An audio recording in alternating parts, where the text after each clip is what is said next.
À une époque où la consommation est reine, où la recherche du plaisir immédiat si importante, où le travail, la rentabilité, l'efficacité, le stress et le burn-out sont tant présents. À une époque où la peur, la violence, le manque de tolérance, le repli sur soi et la fermeture sont choses courantes. À notre époque où se développent des maladies graves, où tant de personnes sont seules, âgées, en prison, sous l'influence de la drogue, en souffrance ou effrayées par la mort. À cette époque qui voit se développer tant de voies, de guides, de dogmes, le bouddhisme peut-il apporter quelque chose de bénéfique à notre société ? C'est ce que nous allons découvrir au travers de ce reportage.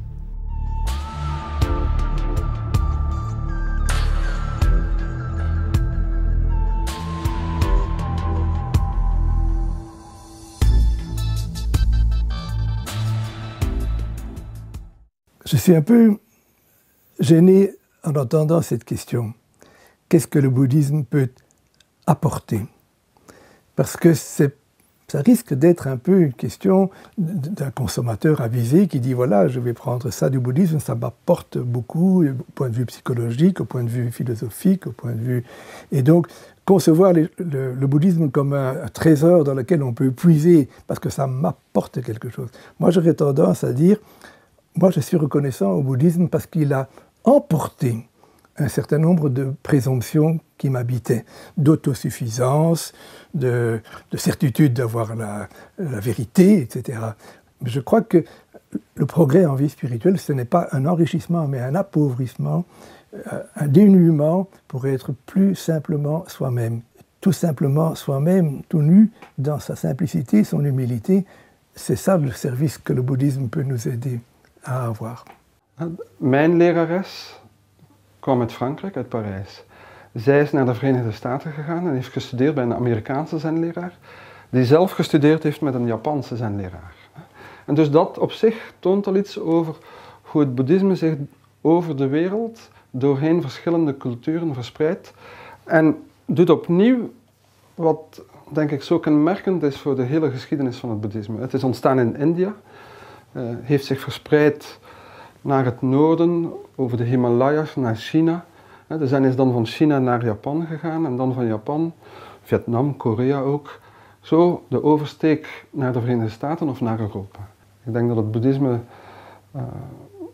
veel te bieden heeft voor mensen die op zoek zijn naar een spiritualiteit die doorleefd is, die niet gebaseerd is op instituut of dogma of geloofsovertuigingen. Het boeddhisme is in wezen een ervaringsspiritualiteit, eerder dan een openbaringsgodsdienst. En ik denk dat daar een grote kracht ligt van het hedendaagse boeddhisme in het Westen in het algemeen. Le bouddhisme, avant d'être une doctrine, une religion ou une philosophie, est ce mouvement fondamental qui consiste à être à l'écoute de notre propre expérience afin d'y reconnaître l'ouverture qui la sous-tend. Et donc pour moi il y a là quelque chose d'essentiel, c'est que le bouddhisme c'est d'abord une pratique, mais une pratique qui mène à une ouverture. Le bouddhisme est présent dans toutes les parties du monde. En Belgique, il y a de plus en plus de personnes qui sont ou qui deviennent bouddhistes. Mais qui sont-ils? Combien sont-ils? Comment sont-ils organisés? Après le sondage que nous avons fait, nous pouvons quand même dire que 40 000 personnes sont directement concernées et que plusieurs centaines de milliers de Belges indirectement qui viennent au programme, qui lisent des livres sur le bouddhisme, etc. ou qui attendent beaucoup de nos activités. En réalité, il n'y a pas qu'une seule forme de bouddhisme sur notre territoire. Il y a les traditions zen, vietnamiennes, thaïlandaises, tibétaines, mais toutes ces écoles, bien qu'ayant des pratiques différentes, suivent le même chemin, celui du Bouddha, pour le bien de tous les êtres sur notre planète.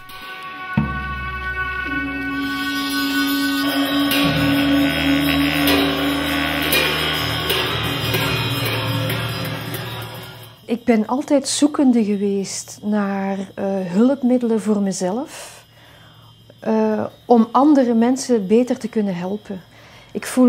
Ik heb het altijd in mij gehad van ik wil iets doen voor anderen, Maar wat je precies moet doen, dat is een andere vraag. En daar ben ik altijd naar op zoek gegaan.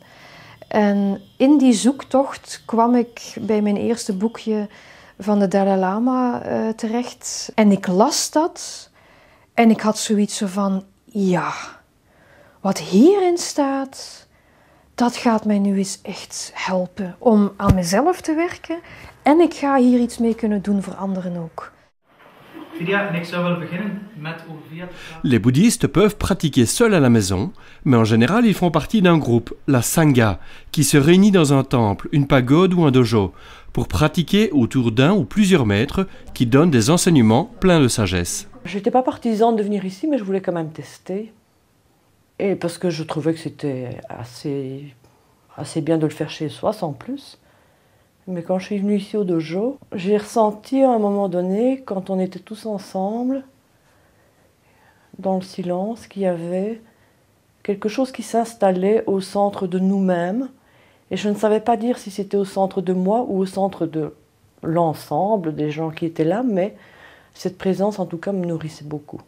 Toutes ces associations sont reliées entre elles par le biais de l'UBB, l'Union bouddhiste belge, qui rassemble ainsi des dizaines de milliers de bouddhistes en Belgique, dans chaque région, dans chaque ville. Donc c'est une ASBL qui est en réalité une association coupole et qui rassemble 16 associations bouddhistes bien entendu et dont la tâche est de servir d'interface entre les associations et les autorités.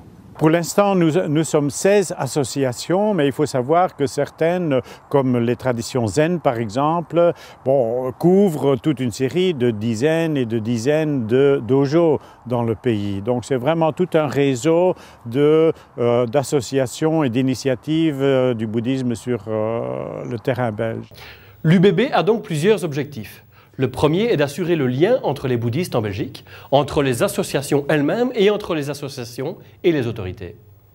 Le second objectif est de travailler à la reconnaissance officielle du bouddhisme en Belgique. En effet, à ce jour, il n'est pas encore reconnu au même titre que les autres grandes religions présentes dans notre pays. Mais quelles sont les conditions à remplir pour pouvoir être reconnu officiellement par les autorités du pays? Il y a deux réponses à cette question. D'une part, la liberté garantie à chaque citoyen de pouvoir vivre dans le respect de ses convictions religieuses et philosophiques. Et la deuxième raison qui justifie la reconnaissance d'une tradition est le service que cette tradition va rendre à la société. Nous venons de le voir, le bouddhisme se veut ouvert, un chemin pour les pratiquants et utile pour notre société. Mais en pratique aujourd'hui, quelles sont les actions concrètes des bouddhistes sur le terrain? Lors de notre tournage, nous avons constaté qu'ils sont présents dans tous les pôles de notre société. L'enfance, les personnes âgées ou proches de la mort, les managers, les politiciens, les financiers, les personnes en prison et même au niveau de l'écologie, du respect de la vie végétale et animale. Pour commencer, allons rendre visite à Manu, un professeur pas comme les autres. Ik ben Manu Grissaert. Ik ben vader van 2 kindjes, getrouwd met Ilse. Men zegt van mij dat ik boeddhist ben. En mijn vrouw is katholiek.